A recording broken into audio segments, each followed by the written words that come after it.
On the red carpet, some looks are unforgettable for their style, and others for their missteps.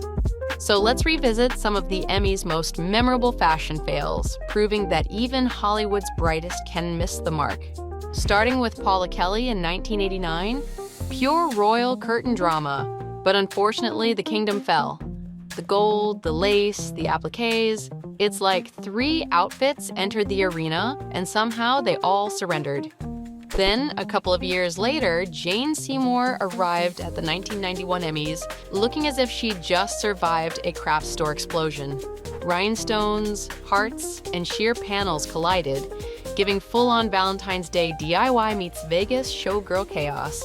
By 1992, Rosie O'Donnell took things to a whole new level. Her look had more twists than a telenovela. Leopard print fighting with velvet, gold fringe clashing with a matching hat, and it was a total fashion disaster. And who could forget Cyndi Lauper in 1995? Between the electric bird's nest hair, the goth jacket, and those golden floral leggings, it was Phantom of the Opera meets an underground rave. Fast forward to 1999 when Joni China doll Laura decided the Emmys was the place to unleash her leather-studded warrior alter ego. Think Xena meets Batman, just not quite ready for the red carpet. Jump ahead to 2004, a year the Emmys probably wish they could erase from their style archives. Barbra Streisand turned up looking like she'd wrestled with a luxury bedding display and decided to wear the spoils: blush, velvet, endless draping, and cape-like sleeves giving full duvet couture.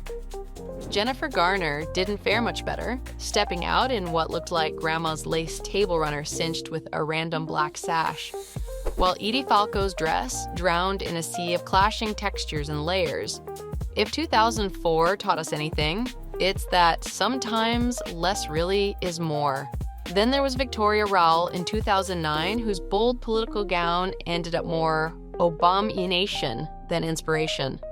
Fast forward to 2014, and Lena Dunham served up a tricky combo: a stiff satin shirt paired with a mountain of ombre tulle. The proportions swallowed her frame instead of making a statement. By 2015, Kiernan Shipka gave us an outfit that felt like 3 different ideas stitched together: black pants, a distracting yellow band, and a mismatched top fighting for attention. Laura Dern's 2018 look didn't quite land either. Half business shirt, half corset dress, and fabrics that couldn't agree. It missed that effortless, elegant sweet spot.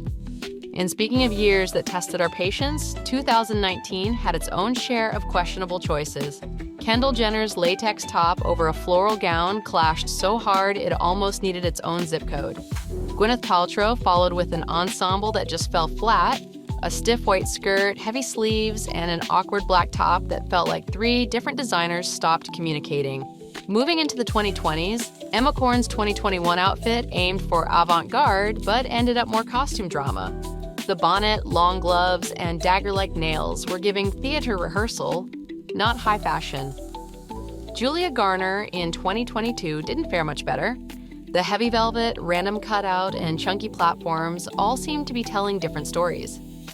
And finally, Alex Borstein in 2023 brought lace lingerie, red feathers, and a dramatic slit to the same party. Only instead of vampy chic, it veered straight into Transylvanian chaos.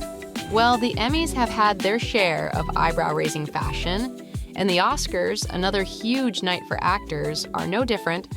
So it's time to take a peek at the red carpet's most unforgettable blunders from Hollywood's biggest night.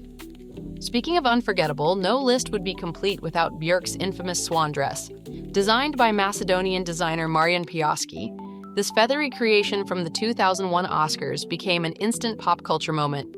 Fun fact, there were 2 copies of this dress since it couldn't be dry cleaned. Love it or hate it, it remains one of the most talked about Oscar outfits of all time. And talk about this outfit. This is not your swan song tonight. This is a rather unusual creation. Yeah, my friend made it. Then there's Gwyneth Paltrow's 2002 Oscar look. Alexander McQueen? Check. Sheer top? Check. Proper undergarments? Oops. The lack of support turned what could have been a striking look into an unfortunate misstep. I think at the time it was too goth. I think people thought it was too hard. So I think it sort of shocked people, but I like it. Next, Lady Gaga. She knows how to make a statement, but in 2015, it wasn't her dress that stole the show. It was her oversized red gloves, high fashion or dishwashing essentials. The internet had a field day with that one. It took 1,600 hours. Oh my gosh. Yes, it's all hand embroidered, 25 people. But Gaga wasn't the only one to miss the mark. Uma Thurman's 2004 Oscar look left many confused. The white dress with gold and blue embroidery gave off a strange mix of Renaissance fair and unfinished project. Was it meant to be a vest? A royal costume? No one really knows, but it definitely wasn't a winning look. On the topic of DIY gone wrong, Demi Moore's 1989 ensemble was a memorable misstep. Instead of trusting a designer, she decided to create her own outfit, combining a corset, a draped fabric skirt, and, wait for it, biker shorts. The result? A confusing mix of casual and formal that didn't quite belong on the Oscars red carpet. Fast forward to 2013, Helena Bonham Carter stuck to her signature eccentric style. While she's always had a love for gothic and whimsical fashion, her black and white multi-layered dress left many wondering if Bellatrix Lestrange had taken over her wardrobe. But to be fair, this wasn't her first Oscars fashion blunder. Her 1987 look was equally puzzling, featuring an asymmetrical tulle skirt and a sheer polka dot top. So now, presumably you all been at the real Met Gala? No. Yes. Yeah. You haven't? You haven't? No, no. You have not? No. That's because you wear dresses like that. While Helena's outfit was eccentric, Cher's 1986 ensemble took boldness to another level. It had everyone asking two things. How is that skirt staying on, and is the headpiece as heavy as it looks? The dominatrix meets fortune teller vibes certainly turned heads, but whether it was for the right reasons is still up for debate. I had the idea mostly because the Academy didn't really like me, so I thought they hated the way I dressed and I had young boyfriends and they just thought I wasn't serious, so I came out and said, as you can see, I got my handbook on how to dress like a serious actress.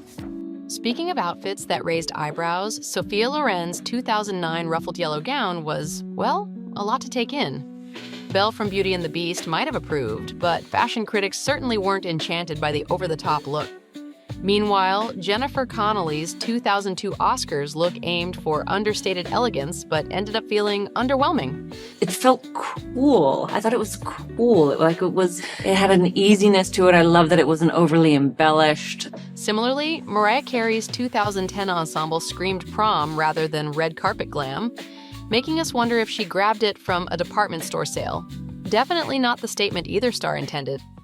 Kim Basinger and Celine Dion both took a tuxedo-inspired approach to push fashion boundaries. Basinger with her half gown, half tuxedo creation in 1990, and Dion with her backward version in 1999. Unfortunately, neither hit the mark. Of course, we can't discuss questionable choices without mentioning Whoopi Goldberg's unforgettable 1993 outfit. With neon green and purple brocade fabric, the jumpsuit and coat combo gave off serious Joker meets Maleficent vibes. It was bold, it was bright, and it was certainly hard to ignore. Then there was Lizzie Gardner, who turned heads in 1995. Not because of a glamorous gown, but because she wore a dress made entirely of American Express gold cards. Well, guess she'll never have to worry about maxing out her credit limit. As we've seen, even the biggest stars can have a fashion flop on the red carpet. Now, what do you think? What's the worst Oscar look of all time?